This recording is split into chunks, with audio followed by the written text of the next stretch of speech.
பேரும் அல்லும்படி 6 முதல் 60% வரை ஆடி தள்ளுபடியுடன் super Saravana stores, Chennai, Madurai, Kovai. FTP நேயர்களுக்கு வணக்கம். இன்று நம்மோட சிறப்பு நேர்காணலுக்காக இணைந்திருக்கிறார் மூத்த பத்திரிகையாளர் ஐயநாதன் அவர்கள். சார் வணக்கம். வணக்கம். தமிழ்நாடு முதலமைச்சர் விஜய் அவர்கள் கர்நாடகா செல்கிறார். இதுவரை எந்த முதலமைச்சரும் செய்யாத ஒன்றை விஜய் அவர்கள் செய்ய போவதாக செய்திகள் வந்த வண்ணம் இருக்கு. அதனுடைய உண்மைத்தன்மை என்னவென்று தெரியல. முதற்கட்டமா எப்படி பாக்குறீங்க, அதை பத்தி தொடர்ந்து பேசுவோம். இல்ல, ஏற்கனவே சிஎம் நடுவில் பேச்சுவார்த்தைலாம் நடந்திருக்கு. எது பலனும் கிடைக்காது. கலைஞர் போய் பேசியிருக்காரு, எம்ஜிஆர் போய் பேசியிருக்காரு, ஜெயலலிதா உச்சநீதிமன்றம் சொன்னதுக்காக போய் பேசுறாங்க அவங்களே போல. கர்நாடகாவோட பேச போகும்போது அவங்க என்ன சொல்றாங்க, எங்களுக்கே தண்ணி இல்லை, போதுமான அளவு அணையில தண்ணி இல்லை, நாங்கள் இப்படி உங்களுக்கு தர முடியும். இதே பாட்டு தான் அவங்க பாடுறாங்க. இதெல்லாம் தாண்டி தான் இப்படியெல்லாம் அவங்க பாடக்கூடாது அப்படின்றதுக்காகத்தான் காவிரி தகராறு தீர்ப்பாயம் ஒரு அவார்டை கொடுத்து அது உச்சநீதிமன்றத்தினுடைய ஒரு உத்தரவுக்கு இணையானது அது அப்படின்னு நடைமுறைப்படுத்துறதுக்காக காவிரி வேளாண்மை ஆணையம் உருவாக்கியிருக்காங்க. ஆனா அது செயல்பட்டு இருக்கும்போது அது வழியா தான் எல்லாத்தையும் அட்ரஸ் பண்ண முடியும். நீங்க நேரடியாக எப்படி பேசுவீங்க? இப்படியெல்லாம் பேச்சுவார்த்தையெல்லாம் பண்ணிக்கிட்டு பலன் இல்லை அப்படின்றதுனால தானே நம்ம காவிரி தகராறு தீர்ப்பாயம் நம்ம ட்ரிபியூனல் அதை அமைச்சு எல்லா டேட்டாவும் கொடுத்து அவங்க முடிவெடுத்து தமிழ்நாட்டுக்கு இந்த மாதிரி 177.25 TMC தண்ணி ஒரு நீராண்டில் தரணும் அப்படிலாம் சொல்லிக்கிட்டு முடிவு வந்துடுறதுக்கு பிற்பாடு மறுபடியும் நான் கர்நாடகா போயிட்டு பேச போறேன் அப்படின்னா என்ன அர்த்தம்? நீங்க விட்டு கொடுக்க வேண்டியது வரும். கர்நாடகா இறங்கி வர மாட்டாங்க. அவருடைய நோக்கம் என்னது? மேகதாட்டில் அணையை கட்டணும், 67 TMC தண்ணியை தேக்கிடணும். தேக்கிட்டு அது பெங்களூரு, அதுக்கப்புறம் ராஜா நகரம் போன்ற இடங்களுடைய குடிநீர் தேவையெல்லாம் நிவர்த்தி பண்ணணுன்றாங்க. காவிரி நதிநீரை நம்பி தான் தமிழ்நாட்டுடைய 20-25 மாவட்டங்கள் இருக்குது தண்ணி குடிநீருக்காக கூட. அப்புறம் விவசாயம், அப்போ எல்லாமே பாழா போயிடும். கர்நாடகா எதை கன்சிடர் பண்ண போது நீங்க போயிட்டு பேசுறதுனால அப்படின்றது விஜய் யோசிக்கணும். என்ன கன்சிடர் பண்ண போறாங்க அவங்க? கர்நாடகா ஒண்ணும் கிடையாது. நீங்க முதல்ல அப்ரூவ் பண்ணுங்கன்னு வாங்க. அப்ரூவ் பண்ண உடனே என்ன உங்களுக்கு இருக்கு ட்ரிப் இருக்குது, அதுல இருந்து தண்ணி நம்மளுக்கு ஃபுல்லா திறந்து விடுவான்ட்டு. ஸோ கபினிலேருந்து நேரம் நம்மளுக்கு கீழே வந்துடும். கிருஷ்ணராயிலேருந்து திறந்து விடக்கூடிய தண்ணீர், இடைப்பட்ட பகுதியில் பெய்யக்கூடிய மழை, இதெல்லாம் தான் கிருஷ்ணகிரி அந்த புகை அங்கே வருது. பில்லிகுண்டில் நம்ம ப்ரெஷர் பண்ணுறோம், மேட்டூருக்கு வருது தண்ணி. ஆனால் அதுக்கு நடுவில் ஒரு அணையை கட்டிட்டாங்கன்னா முடிஞ்சு போச்சு கதை நம்மளது. ஸோ விஜய் போயிட்டு அங்கே பேசுறதுல என்ன அடிப்படையில் நீங்கள் பேச போறீங்கன்றத சொல்லுங்க. இது பேசுறதுல எந்த தீர்வும் காண முடியாது. நீங்கள் போகிறது பெஸ்ட்டு. ஸ்டாலின் அவர்கள் சொல்றாரு, விஜய் எடுத்திருக்கிறது ஒரு விஷப்பரீட்சை, ஒரு சதி வலையில போய் மாட்டிக்க போறீங்கன்னு அறிவுறுத்தலோடு கூடிய எச்சரிக்கையை எடுத்திருக்கிறார். ஆமா, அங்க போகக்கூடாது. ஏன்னா எல்லாத்தையும் முடிச்சதுக்கு அதுக்கப்புறம் தான் தீர்ப்பாயத்துக்கு வந்தோம். நம்ம ட்ரிபியூனலுக்கு வந்தோம். ட்ரிபியூனல் ஒரு தீர்ப்பு கொடுத்துருச்சு, அதான் இப்போ நடைமுறையில் இருக்கு. ஸோ இதை தாண்டி நீங்க ஏன் அவங்களோட போயிட்டு பேச போறீங்க? அதற்கான அவசியமே இல்லாத போது சரி, என்ன அடிப்படையில் நீங்க பேச போறீங்க கர்நாடகா கிட்ட சொல்லுங்க. தண்ணீரை திறந்து விடுன்னு சொல்ல போறீங்களா? போய் அதான் ஆணையம் சொல்லிச்சா, திறந்து விடலையே. அப்போ there is no purpose at all, there is no basis at all. எதுக்கு ஒரு போறாருங்க தெரியல. ஒருவேளை விஜய் அவர்கள் கர்நாடகாவுக்கு சென்று மேகதாது அந்த விவகாரம் மூடப்படுகிறது, தண்ணீர் சரியாக கிடைக்கப்பெறுகிறது, அதாவது ஒரு வெற்றியா தானே பார்க்கணும் விஜய் அவர்களால் கிடைத்ததுன்னு. நடக்குமாரில் பார்க்கணும். முதல்ல நடக்கிறதுக்கான ஒரு வழிவகை அப்படி புரிஞ்சு. எப்படி அவன் ஏமாடியா? அவன் ஏமாத்துறதுக்காக இருக்கிறான். நம்மள 67 TMC தண்ணீரை பிடிச்சிட்டாங்கன்னா சுத்தமா வராது எதுவுமே. ஸோ அவன் அதுதான் பார்க்குறான். ஆனால் நீங்க சொல்ற பண்ண கிடையாது.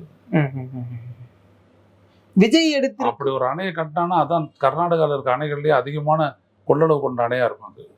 காவிரி மீது கட்டப்பட்ட கர்நாடகாவுக்குள்ள இருக்கக்கூடிய பெரிய அணையா தான் இருக்கும். விஜய் இப்படி ஒரு முடிவு எடுக்கிறாருன்னா நிச்சயமா பல கலந்தாய்வுக்கு பிறகுதான் எடுத்திருப்பாரு. அது எதனால? தமிழ்நாடு அரசுடைய காவிரி செல்னு ஒண்ணு இருக்கு. அவங்களோட கடந்த வருஷத்தை அவர் பண்ணியிருப்பாருன்னு நான் நினைக்கிறேன். ஆனா யதார்த்த நிலை இப்படி இருக்குது. ஓகே. அவரோட பேசி எதுவும் நீங்க வந்துட்டு பாசிட்டிவா கொண்டு வர முடியாது. அவ்வளவுதான். இதை சட்ட ரீதியா கையாள வேண்டிய கட்டாயம் இருந்தாலும் கூட அதை கூட அவங்க ஏத்துக்க மாட்டேன்றாங்களே அப்படின்ற ஒரு அது எப்படி சட்ட ரீதியா இருக்கிறது தீர்ப்பு கொடுத்த போது ஏத்துக்க மாட்டேன்னு சொல்ல முடியும்? அது கான்ஸ்டிடியூஷன் அடிப்படையிலான பிரச்சனை ஆகாது. அது உச்ச நீதிமன்ற தீர்ப்பையே கர்நாடக அரசு ஏற்க மறுக்கிறது இல்ல. அப்படிலாம் இருந்த தொட்டு தானே அதுக்கப்புறம் வந்துட்டு ட்ரிபியூனல் வச்சு இப்போ ஆணையம் இருக்கு. அந்த ஆணையம் சொல்றது நிறைவேற்றலைன்னா மறுபடியும் நம்ம கோர்ட்டுக்கு போக முடியும். ஓகே. அப்படியேப்பட்ட ஒரு சூழல் இருக்கும்போது இன்னைக்கு இவங்களோட நேரடியாக பேசி என்ன இருக்குது பலன்? அதான். ஒருவேளை இந்த சந்திப்பு நடந்தால் இதனால என்ன பின்விளைவு சட்டப்படி செல்லும் போது வர கர்நாடகா என்ன எதிர்பார்ப்பாங்க? சிவகுமார் என்ன எதிர்பார்ப்பாரு? எப்படியாச்சும் விஜயம் மடக்கி ஒப்புதல் வாங்கிடலான்னு பார்ப்பாரு. அப்கோர்ஸ் அது நடக்க போறது இல்லை. அப்புறம் எதுக்கு போறீங்க? ஓகே. இதை திமுக கையாண்ட விதத்தை எப்படி பாக்குறீங்க நீங்க? இல்லைங்க, திமுக அதிமுகன்னு பிரிச்சு பேசுறது ஒரு அரசியலுங்க. ஓகே. தமிழ்நாடு என்ன விதமான ஸ்டாண்ட் எடுத்து மூவ் பண்ணாங்க 74ல இருந்துட்டு அப்படின்றதான் பார்க்கணும். அதில் பல தலையீடுகள்லாம் இந்திரா காந்தி அம்மையாருடைய தலையீடெல்லாம் கூட இருக்கு. அதெல்லாம் வேற கதை. மொத்தத்தில் தமிழ்நாடு எல்லாத்தையும் இழந்துச்சு. கர்நாடகா வந்துட்டு நம்முடைய உரிமையை பறிச்சான். அதுக்கப்புறம் தான் தீர்ப்பாயத்துக்கு போனோம். பிபி சிங் அமைச்சார். அதுதான் முதல்ல வந்துட்டு 98ல் வந்துட்டு ஒரு இடைக்கால தீர்வு கொடுத்துச்சு. 2007 ஒரு முழுமையான தீர்ப்பை கொடுத்துச்சு. அதில் தான் நம்ம ஒட்டி நிற்கிறமே ஒழிய மற்றபடி வேற எந்த வழியிலையும் போறது தேவையற்றது. திமுகவிற்கு கூட சரியான நிலைப்பாடு இல்லையோ அப்படின்னு பலரும் விமர்சனம் வைக்கிறாங்க. எதிர்க்கட்சி தலைவர் உதயநிதி அவர்களே நடுவர் மன்றம் வேணும்னு சொல்றாரு. கட்டப்படாத அணைக்கு எதுக்குப்பா நடுவர் மன்றம் வேணும்னு விமர்சனம் வைக்கிறாங்க. இல்ல நடுவர் மன்றம் அப்படின்றது அவங்க கேட்கறது எதுக்கு அப்படின்னா, இது வரைக்கும் இல்லாத ஒன்றத்தை வந்துட்டு அவங்க திரிக்க பாக்குறாங்க. அதை முதல்ல அது வருது அப்படின்னோம்னா அதனால தமிழ்நாட்டுக்கு கிடைக்க வேண்டிய நலன்கள் எவ்வாறு புறக்கணிக்கப்படும், அதுக்கு என்ன பண்ண போறாங்கன்ற அந்த தீர்வை கொடுக்கறதுக்கு தான் அவங்க கேட்கறாங்க. அது இன்னொரு தீர்ப்பாயத்தை கேட்கறாங்க செப்பரேட்டா. எனவே ஆனா அது உள்ளதும் பூச்சோட நுண்ணகடான் தான் முடியும். அதான் ரொம்ப முக்கியம். விரைவில் தமிழ்நாடு பட்ஜெட் கூட்டத்தொடரானது நடைபெற இருக்கிறது. நீங்க எதிர்பார்க்குற மாதிரி ரொம்ப அதிசயமான அறிவிப்புகள்லாம் எதுவும் வராது. ஏன்னா தமிழ்நாட்டின் நிதி நிலையை கருத்தில் கொண்டு தான் அறிவிப்புகள் வரும் அப்படின்னு சொல்லியிருக்கிறாங்க. செய்திகள் வந்த வண்ணம் இருக்கு. எப்படி பாக்குறீங்க? நிதிநிலை அறிக்கையை பொறுத்த வரைக்கும் ஒரு எதிர்பார்ப்பு இருக்கிறது உண்மை. எந்த எதிர்பார்ப்பும் நிறைவேறாது அப்படின்றது கொஞ்ச நாள்லயே நம்ம புரிஞ்சுக்கிட்ட ஒரு உண்மை. என்ன செய்யறாங்கன்றதை பார்ப்போம். அவரும் திமுக குற்றச்சாட்டில் இன்னொரு அறிக்கையெல்லாம் கொடுக்க போறோம், ஆடிட்டட் அறிக்கையெல்லாம் கொடுக்க போறோம்னு சொல்லிட்டு அவர் நிதி அமைச்சர் சொல்றாரு. பாப்போம் என்ன செய்யறாங்கன்னு பார்ப்போம். தமிழ்நாட்டின் நிதிநிலை ரொம்ப மோசமா இருக்கு. அதை கருத்தில் கொண்டுதான் இந்த பட்ஜெட் இருக்குன்னு சொல்றாங்க. ஆனா இன்னொரு விஷயத்தையும் சொல்றாங்க, அடுத்த 20 ஆண்டுகளுக்கு தமிழ்நாட்டின் முன்னேற்றத்தை கருத்தில் கொண்டும் இருக்குன்னு சொல்லியிருக்காங்க. எப்படி புரிஞ்சுக்கிறது இதை? இல்ல, தமிழ்நாட்டினுடைய கடன் இருக்குது, கடன் வாங்கலாம், அதுக்கு வாய்ப்பு இருக்குது, வருவாய் இருக்குது. அது ஒவ்வொரு நாளும் வந்துட்டு இருக்கும் போது அப்புறம் கிரைசிஸ்ல இருக்குன்னு சொல்றதுனுடைய அர்த்தம் என்னது? ஒவ்வொரு நாளும் ஃபண்டு வந்துட்டு தானே இருக்கு. ஃபண்டு வரும்போது நீங்க எப்படி கிரைசிஸ்ல இருக்கு நீங்க சொல்லுவீங்க? கிடையாது. தமிழ்நாட்டுடைய முன்னேற்றம் தான் ஒரு அத்தாட்சி. ஓகே. ஸ்டாலின் அரசு இருந்த போது நல்ல ஒரு 2வது இடத்துல இருந்தது, இப்ப 3வது இடத்துல இருக்குது. எதனால? ஊழல்னால முன்னேற்றம் இருக்குது. ஊழல் ஒழிக்க வந்தவங்கனால பின்னேற்றம் ஆயிடுச்சு சொல்ல முடியுமா? சொல்ல முடியாது. இந்த நிதி விஷயத்தை தாவேக்கா எப்படி கையாளுதுன்னு பாக்குறீங்க? யார் நிதிய? நிதி சம்பந்தமான விஷயங்கள் இவங்களுக்கு அனுபவம் இல்லை. அனுபவம் இல்லாதவங்க வந்துட்டு போயிட்டு உட்காந்துக்கிட்டு அனுபவஸ்தர்ல பேசுறாங்க. அவங்க இவங்களுக்கு வந்துட்டு சரியான கைட் பண்றாங்க அப்படின்னு நான் நினைக்கல. ஓகே. ஸோ வெயிட் பண்ணி தான் பார்க்கணும். தாவேக்கா ஆட்சி வந்த இந்த 3 மாதத்துல மட்டும் கிட்டத்தட்ட 20,000 கோடி கிட்ட கடன் வாங்கியிருக்கிறது. 20,881 கோடி வாங்கியிருக்காங்க. அப்படிதான் போவோம். கடன் வாங்குறத பத்தி ஒன்றும் இல்லை. கடன் வாங்கி என்ன பண்ணீங்க?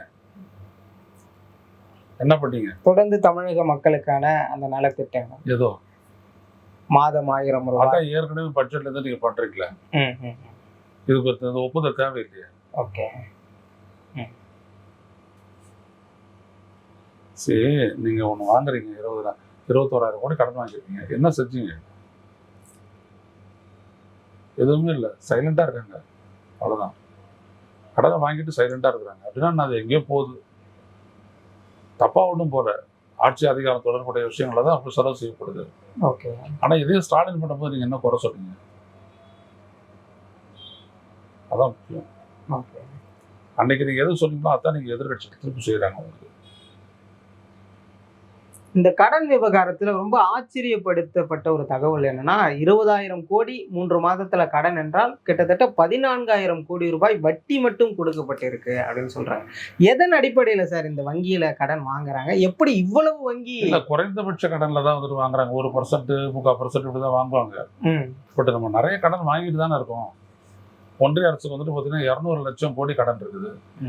நம்மளுக்கு வந்துட்டு எவ்வளவு இருக்குது? 10 லட்சம் கோடி கடன் இருக்குது. அவ்வளவுதான் வித்தியாசம். இவங்களுக்கு ஆள தெரியலாதனால அதையே பேசிட்டு இருக்கிறாங்க திருப்பி. அது ஒரு பெரிய பிரச்சனை ஆயிடுச்சுன்ட்டு. ஓகே. பிரச்சனை பாட்டு இப்போ நாளைக்கு இவங்க பதவி விட்டு போயிட்டாங்க. ஒன்று இவங்க தலையில கட்ட போறாங்க 4 லட்சம் கோடி எடுத்து வந்து கட்டு அப்படின்ட்டு. அப்படின்னா ஒன்றும் கிடையாது. நீங்க பாட்டு கையை வீசிட்டு போயிட்டே இருக்கலாம். நீங்க உங்களுடைய திறனை வச்சுக்கிட்டு என்ன செய்யறீங்க அதை சொல்லுங்க. இல்ல, ஓகே. திறனே இல்லை, எந்த சப்ஜெக்டையும் புரிஞ்சுக்கல. அப்புறம் இவங்க என்ன எதிர்பார்க்க முடியும் நம்ம? தாவேக ஆட்சிக்கு ஒரு பெரும் தலைவலியாக இந்த மின்கட்டண உயர்வு வந்து மாறி இருக்கு சார். இது மின்கட்டண உயர்வு அப்படின்றது வந்துட்டு அவங்க உயர்த்தலை அப்படின்றாங்க.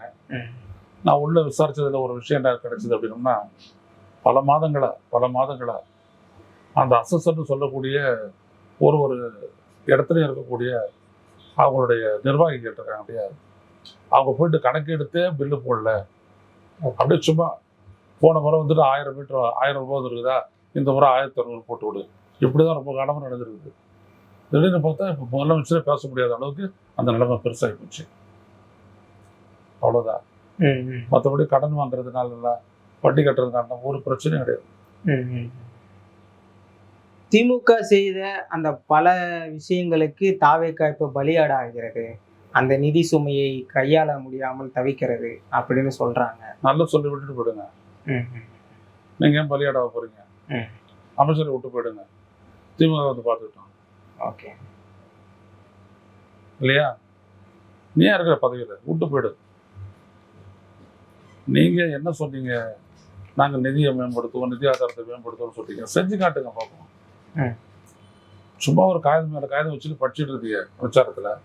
உங்களுக்கே தெரியாது, தூக்கிட்டு வந்துட்டு காத்துல உட்கார வச்சுட்டீங்க. சிஎம் சேர்ல உட்கார வச்சாச்சு. இப்ப செயல்படணும்னு என்னத்தை செயல்படுவார்? ஓகே. ஒன்றும் கிடையாது சார். இதுவரைக்கும் திமுகவுக்கு கூட கிடைக்காத சில விஷயங்கள் தாவேகாவிற்கு சாதகமாக மாறிக்கொண்டு வருகிறது. நீட் தேர்வுக்கு எதிராக தர்மேந்திர பிரதான் அமைச்சர் அவர் ராஜினாமா பண்ணிட்டாரு. இப்போ புதிய அமைச்சர் வந்ததுக்கு பிறகாக அந்த கல்வி நிதிகள் கூட சரிவர தமிழ்நாட்டுக்கு வந்து சேர்ந்து விடும் பாருங்க அப்படின்னு சொல்றாங்க. அப்படின்னு யார் சொல்றது? செய்திகள் வருது. வரட்டும் பார்ப்போம். தர்மேந்திர பிரதான் இருக்கும்போது கொடுக்க மாட்டேன்னாரு. அதுக்கு ஒரு கண்டிஷன் வச்சாரு, மும்மொழி கொள்கையை நீங்க ஏத்துக்கணும்ட்டு. இப்ப வந்திருக்கிற அமைச்சர் அது வேணாம்னு சொல்லிட்டு திருப்பி கொடுத்துட போறாரு. செய்ய மாட்டாங்க, பொறுத்துறது பாருங்க. ஆனா திமுக அளவிற்கு தாவேக எந்த இடத்துலயும் பாஜகவை எதிர்க்கல. இந்த நீட் விவகாரத்துல கூட அவங்க வந்து ரொம்ப சுமூகமா தான் கையாண்டாங்க. இதெல்லாம் வந்து நிதியை பெரிய அளவுல வர வைப்பதற்கான ஒரு வழியா பார்க்கலாம்ல. அது வேற ஒரு இடத்துல இருக்குது சதீஷ். இந்த இந்த இண்டஸ்ட்ரி தொழில்துறை வந்துட்டு எப்படிங்க தமிழ்நாட்டில் செயல்படுது அப்படின்றத பொறுத்து தான் முதலீடு வரப்போகுது. அவங்க கிட்ட இருந்தால் நம்மளுக்கு வரி பணம் வரப்போகுது, எம்ப்ளாய்மெண்ட்டு கிடைக்க போகுது. ஸோ அந்த இடத்துல வந்துட்டு பார்த்தீங்கன்னா தமிழ்நாடு சஃபர் ஆகுது. இப்போ ஓகே, இந்த கீர்த்தனால ஒன்றும் பண்ண முடியல. ஸோ வருவாயும் குறையும், வேலை வாய்ப்பும் குறையும், பொருளாதார வளர்ச்சியும் குறையும். என்ன பண்ணுவீங்க? அதான் இப்போ ஸ்டாலின் எதிர்கொண்டுட்டு இருக்கிற மிகப்பெரிய பிரச்சனை. ஓகே. தமிழ்நாடு அமைச்சர்கள் நிதி சார்ந்த சில விஷயங்களை ஒன்றிய அமைச்சர் நிர்மலா சீதாராமன் அவர்களை சந்திக்க நேரம் கேட்டதாக தகவல். பட்ஜெட்டுக்கு முன்னாடி தானே செய்யறோம். எவ்வளவு நாள் ஆச்சு ஆட்சிக்கு வந்து? இதுவும் பட்ஜெட்டுக்கு முன்னாடி தான். அதான் எப்போ பட்ஜெட் போடுறீங்க? பட்ஜெட் ஃபினிஷ் ஆயிடுச்சு. 6ஆம் தேதி நீங்க 5ஆம் தேதி நீங்க கொடுக்க போறீங்க. இதுக்கப்புறம் இப்போ போயிட்டு சந்திக்க போறீங்களா? முன்னாடியே போய் இல்லை சந்திக்கணும். போயிட்டு அவங்ககிட்ட எல்லாத்தையும் உறுதிப்பட்டுக்கிட்டு வந்துட்டுலாம் பட்ஜெட் எக்ஸசைஸ் ஆரம்பிக்கணும். பட்ஜெட் எக்ஸசைஸை முடிச்சிட்ட உடனே நீங்கள் போவீங்களா? ஓகே. அர்த்தமற்றது அல்ல உங்களுக்கு. நான் சொல்ல வரேன்னே, உங்களுக்கு ஆழமும் தெரியல, அக்கறையும் இல்லை, திறனும் இல்லை. இல்லை அதிகாரிகளை பயன்படுத்திட்டு செய்கிறாங்கன்னா அதுவும் கிடையாது. விஜய் முதல் முறையாக போய் சந்திச்சார்ல, பிஎம் சந்திச்சதுக்கு பிற்பாடு நிர்மலாவை தானே சந்திச்சாரு. அப்போ என்ன பேசினாரு? என்ன அவங்க ஒத்துக்கிட்டாங்க? சொல்லுங்க விஜயை பார்ப்போம். அவர்கிட்டே எதுவும் ஒத்துக்காதவங்க உங்ககிட்ட ஒத்துக்க போறாங்கடா? முடியாது.